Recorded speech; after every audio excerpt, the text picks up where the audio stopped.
Okay guys, this is how you create your profile. I was trying to do it in class. I don't know what happened. So you're going to go to create an account, any username you want, any password which describes you best. I'm going to put that I'm a student. That way you guys can see my stuff. Okay? So then you put your first name,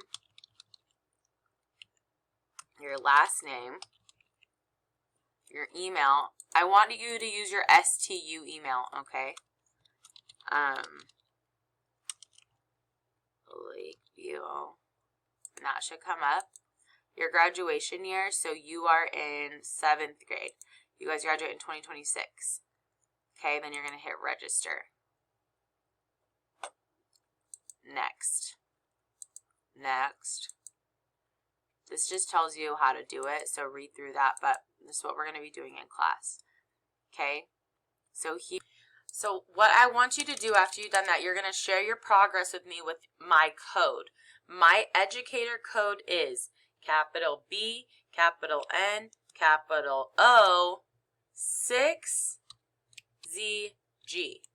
BNO6ZG. You're going to hit request. And then it says you are requested to be managed by Jennifer M. Thomas. That's me. You're going to hit proceed. That'll add you to my class so I can check your progress, etc. You guys know I'm having a lot of issues today, but after you do that, after it allows it to work, it'll say you are now being managed by Jennifer M. Thomas. That's me. Perfect. Okay?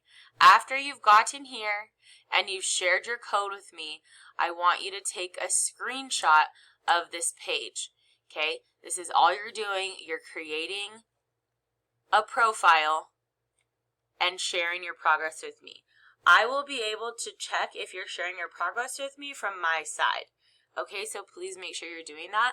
And let me know if you have any more questions. I'll see you tomorrow. Have a great day. Again, take the screenshot, upload the screenshot as your assignment.